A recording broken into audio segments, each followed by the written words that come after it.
we all know sex is fun. It's out there, but I maybe just because of our age or the socialization or something like that, that would just be I think it would be more work than the sex is fun. But if sex wasn't fun, we'd be out of business. Yeah, for sure. No question. But just that sort of randomness is a little foreign to me. But I think that has much more to do with age than anything else. Yeah. Just an experience and just socialization. We just grew up at a different time. Yeah. And some people find it exciting to, meet up with somebody, a whole complete stranger. You don't have to have the whole love or anything. It's just quick hookup, you're done, you're gone. Anonymous. The step up from friends with benefits. Mm-hmm. Because some folks can figure that out. Well, hopefully you become friends. Yeah, after that's that what I'm saying. benefit. But some folks can figure that out. Because I think that's sort of where it started.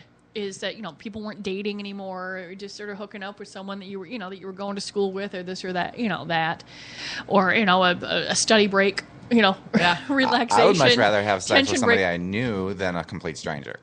That's the way I am. Me too. I'm funny that way as well. So I get it. I get that. There was always been the one night stands, but the fact that it's but they were, I think, a lot rarer. In the past, or at least a lot less talked about. More or less talked about, the whole shaming.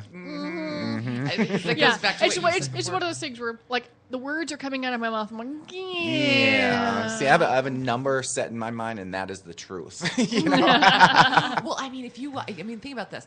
I don't know if you guys ever, Colleen, you don't have cable, but the Borgias. There was a series about the Borgia Pope, and the infamous Lucretia Borgia and that whole thing. And sadly, that series and Jeremy Irons was brilliant in it. Mm-hmm. Okay. Just amazing. But that show only went 3 seasons and we were so bummed. But the debauchery in the Vatican, alone. So if the Vatican back then was like, and I'm not saying it is now or anything like that, but we know that throughout the millennia, there has just been utter and complete. So this whole thing about we're getting lewder, I think actually because it's more out in the open, I think it's a little bit less. Do you agree? You know what I mean? Yeah, I don't, it could be. Yeah, because you're just going through there and it's not hidden. It's just that there's no reason. And, I don't know. Yeah. It's an interesting thought because humans are humans. Well, I certainly don't think it's more. I really don't. Yeah. Yeah. I just think that it's easier to find out about things. I don't think that there's, people are doing evil things and good things all over the world. We just know about it in about 10 seconds now. Right. And before we'd either never know about it or it would take 2 years to get to us or something. Right. But the instantaneous knowledge that we have, once again, good, bad, we have to take both sides. The only thing, just kind of going back to what you were talking about, ranking people and stuff like that, the only thing that bugs me about that is how easy it is to online review anything, not just a sex partner, and how you can't, it follows you, forever. And let's just be honest, people can be really awful. They can. And I think a lot of times, society is getting used to seeing these bad reviews, and you can kind of tell if somebody's just an idiot, just trying to be, but still, when you read a review, you can definitely, or a comment or something like that, I think it says a hell of a lot more about the reviewer than it ever does about the thing that's being reviewed. To punish that way. Yeah. You look at sentence structure, you look at grammar, you just look at how they're phrasing things, what they're doing, and because, I'm looking for a hotel to stay at. And, if someone's complaining that there are too many children, yet it's, as a family resort. You're right. It's the water park of America. There's a problem there. Or if someone's, complaining about a long-held policy that's been around forever. None of this stuff is new, and so I really think that it makes someone. You can look at the people that are raving and the people that are really awful, and just discount them and go to the middle and see see if they're actually addressing what you're going for. And I think that probably works for rating people too, because if someone gave someone like 1 out of 5 stars, for example, because you didn't they didn't pay for dinner but offered to split it, to me that would be a good thing. Mm-hmm. And someone else it might be a bad thing. So it's, where do you sit on that? Right. That's true.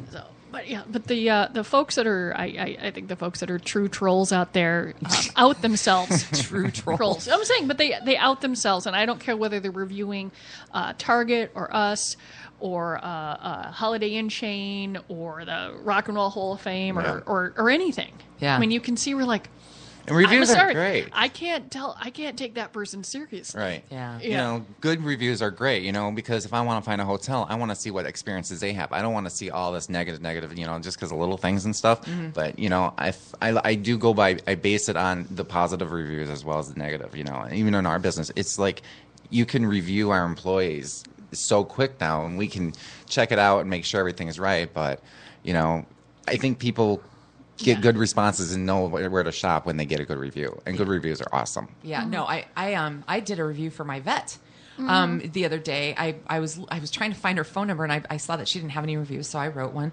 And then I went in, you know, not too shortly thereafter. Man, she came out of the room with another patient. She heard my voice. Funny, she recognized me.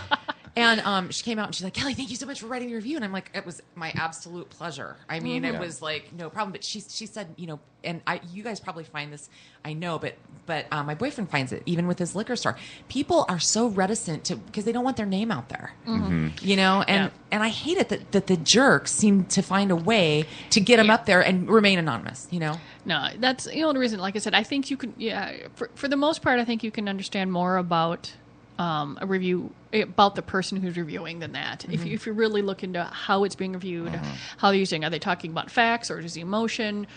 Did it not live up to that person's expectations? But what were their expectations? I mean, so like I said, I tend to discount, if it's a 1 to 5 star rating, I discount anything that's a 1, I discount anything that's a 5, and I go right to it. They and always I think, had another problem, you know, which probably doesn't concern me, so I don't need to know about that review.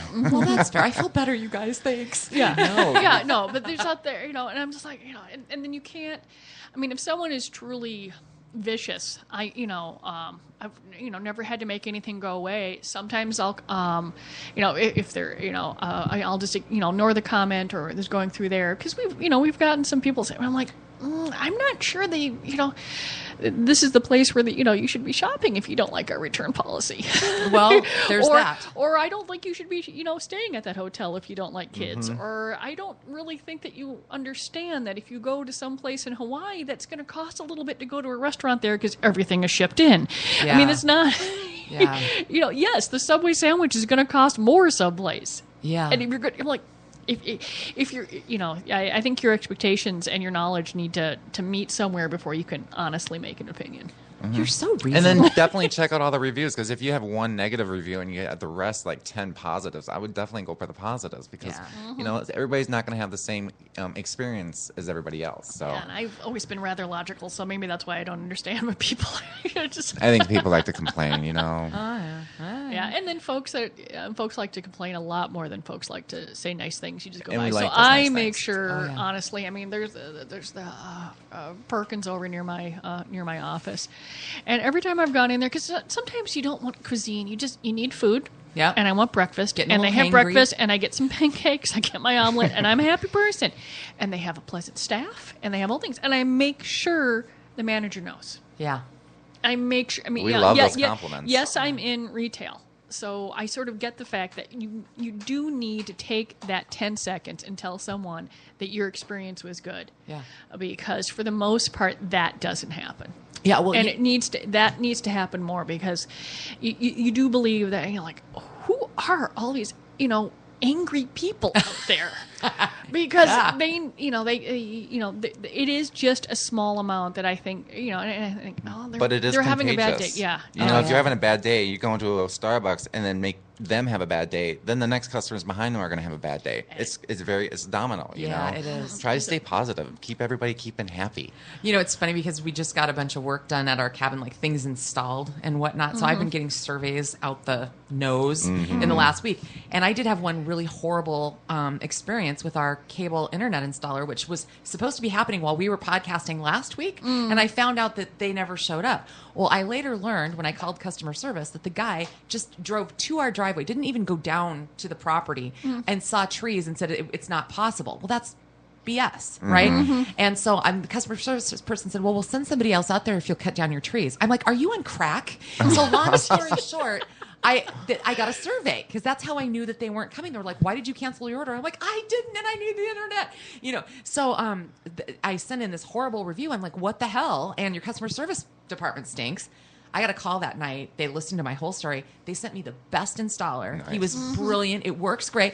And I filled out his review. So I filled out like 6 reviews, really awesome ones, because I want to make sure that the bosses hear about it. Yes. And everybody should we do that. appreciate it. We Yeah, take the yeah. good and the bad reviews. And the bad reviews, we just learn from it. You know, it's Yeah. like, okay, well, we know this is not working for a specific customer, so do this differently for Yeah. when they come back. Perfect. Yeah, Yeah. No, my dad managed to get out in Jersey eons ago. Answered got in writing that they were going to install like the cable for like $20.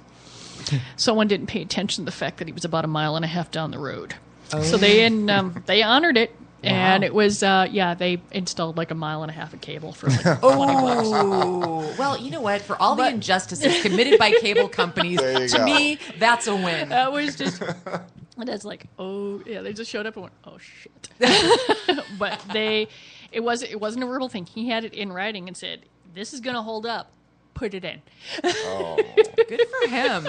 Well, founder of Fantasy Gifts, well done you, Mr. Businessman. Guys, Pride Weekend this weekend. Any final thoughts on our pre-Pride show? Coming down, say hi, spin the wheel, get fun stuff. We've got bracelets again. We have how many blow pops? About 1,000 blow 1,000 pops. blow pops. We have bracelets. We have tattoos. We have bins and bins of stuff that vendors have sent to give away. It's just always a lot of fun. We have stuff that's brought in particularly for it to see how it's going to be. So there's a little product testing, kind of.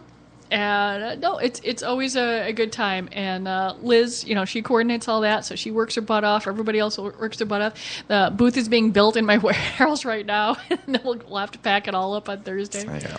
You do like a dry run to make Oh see yeah, how it all because, goes and we together? take pictures of everything. So we have our little planograms, and we can put everything That up. makes sense. Okay. We've done it so many years. We have it right. We have it down pat now.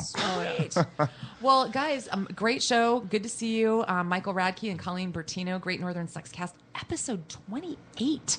So we've got more coming, many more podcasts, and any emails, any communications, go to the Great Northern Sexcast on Facebook. And we will be back next week. Have a good one. You too. Bye.